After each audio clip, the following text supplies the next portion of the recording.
नमस्कार सर्वांना, स्वागत करते आपल्या हरिप्रिय युट्यूब चॅनलवर आणि आजच्या व्हिडिओला सुरुवात करते।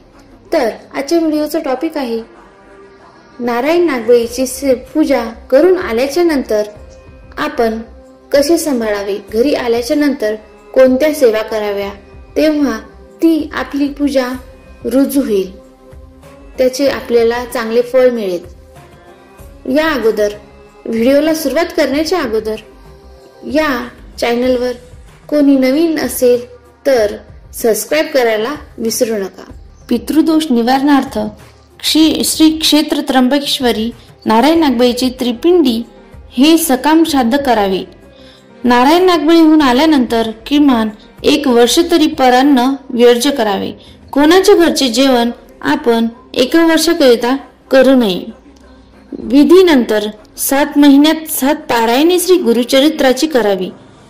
श्री स्वामी समर्थाच्या गुरुचरित्र पारायणाचे 7 महिन्यात 7 पारायण करावे।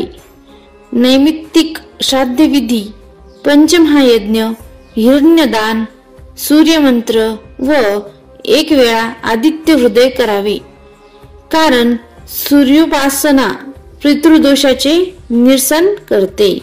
सूर्याची जी उपासना आपण करतो त्यामुळे पितृदोषाचे निवारण होते। 6 महिन्यात 1,00,000 गायत्री 1 प्रवण घ्यावे, 1,00,000 महामृत्युंजय 1 प्रवण घ्यावे, 12,00,000 श्री स्वामी समर्थ जप 10% हवनासह करावा। 1 वर्षात केव्हाही श्रीमद भागवत सप्ताह पारायण विधिवत केव्हाही श्रीमद भागवत सप्ताह पारायण विधिवत संकल्पाने घरी करावे। पितरांच्या सणावारांना दान धर्म, सज्जनांना अन्नदान इत्यादी, श्री स्वामी समर्थ नित्य सेवा व दोन्ही वेळ नित्याचे जेवणाचा नैवेद्य अखंड चालू असावा। रोज 1 माळ हवन शुद्ध तुपाने गायत्री मंत्राचे करावे। नारायण नागबळी विधीद्वारा अस्तित्वात असलेला पितृदोष परिहारामुळे ऐहिक व आध्यात्मिक जीवनातही अडचणींचे निरसन होऊन अनेक प्रकारचे लाभ घडतात। मानसिक स्वास्थ्य लाभ व आत्मविश्वास प्राप्ती तर ज्या प्रमाणात या दोषाचा परिहार झाले असेल त्या प्रमाणात लागलीच ओलावते। अगदी 24 तासातच मानसिक अवस्थेत शुभकारक फरक पडतो। ईश्वर सेवा उपासना करायला उत्साह व एकाग्रता लाभते। आपल्या नोकरी धंद्यात मुलांच्या शिक्षणात येणारे अडथळे दूर होतात। आपण खूप दिवसांपासून आजारांनी पीडित असू तर ते आजारही नाहीसे होतात। घरातील अशांतता ही दूर होते आणि शांतता लाभते। शत्रूंचा त्रास कमी होऊन त्यांच्या उपद्रवाचे परिहार करण्याचे मार्ग सापडतात। बाहेर बाधा, अगर, अदृश्य शक्तींचा त्रास, करणी, भानामती इत्यादी पासून मुक्तता होते। अगर मुक्तता होण्याचे मार्ग उपलब्ध होतात। वडिलांचे व्यसन कमी होते, अगर पूर्ण सुटते। आई वडिलांचा मुलांचा तापट स्वभाव कमी होतो, अगर पुढे आणखी सेवा कार्यक्रम करून पूर्ण नाहीसाही होतो। नात्या गोत्यांचे संबंध सुधारतात, रात्री शांत झोप लागते, भयानक स्वप्नांचा त्रास नाहीसा होतो।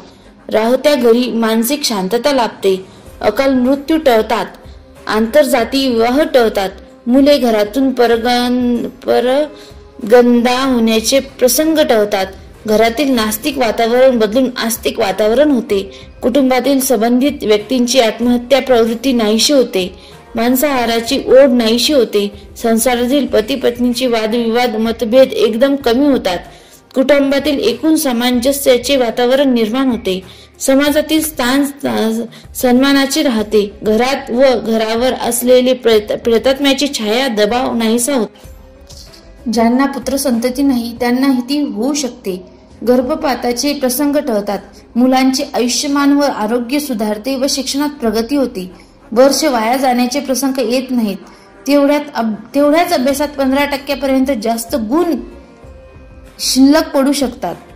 अपेक्षित चांगल्या कोर्सला प्रवेश मिळणे सुलभ होते। मुलीच्या मासिक पाळीतील अनियमितता जाणून नियमितपणा येतो। प्रखर पितृदोषामुळे नित्य आजारी अपंग अशी मुले जन्माला येतात। ज्या अपत्याचे बाबत नोकरीच्या समस्या असतील त्यांनाही योग्य नोकरीचा मार्ग सापडतो। त्यांचा धंदा असल्यास त्यांच्या धंद्यातील अडचणी निवारण होऊन प्रगती होते। हट्टी व हेकट स्वभावाचे मुलांच्या बाबतीत सुधारणा होते। मुलामुलींचे विवाहातील अडचणी निवारण होऊन विवाह जमून निर्विघ्न पार पडतात. कारण विवाहाची बाबत प्रखर पितृदोष हा प्रथम अडथळा असतो पितरांचा व त्यानंतर कुलदेवीचा राहतो. पितृदोष परिहाराने विवाह अपेक्षेपेक्षाही सुस्थळी व कमी खर्चात होऊ शकतात. पितृदोष निवारण्यापूर्वी अयोग्य ठिकाणी जर विवाह झालेला असेल तर तो विवाह अपेक्षित घटस्फोटही सुलभ. 100 एखाद्या दुसऱ्या कुटुंबाचा पितृदोष प्रखर असला, पूर्वजांनी घेतलेली शाप, ऋण, हत्या, वैर, तळतळाट अति प्रखर असतील, वंशबुडीच्या घराण्यात दत्तक गेले असल्यास पितृदोष शांती व्हायला अवधी लागला तरी नारायण नागबळीचे त्यांच्या शांतीचा मार्ग खुला होतो.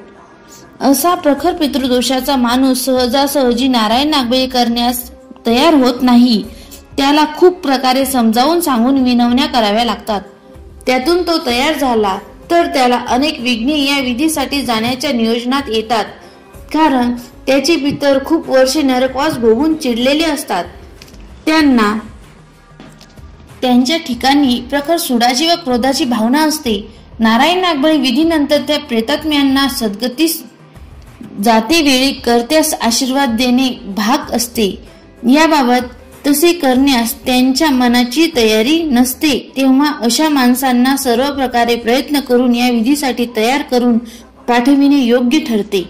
शिवाय बाहेरच्या प्रेतात्म्यांच्या सद्बुद्धीने कुटुंबास दिल्या जाणाऱ्या त्रासातून मुक्त होण्यासाठी नारायण नागबळी विधी इतका सुलभ मार्गाने नाही.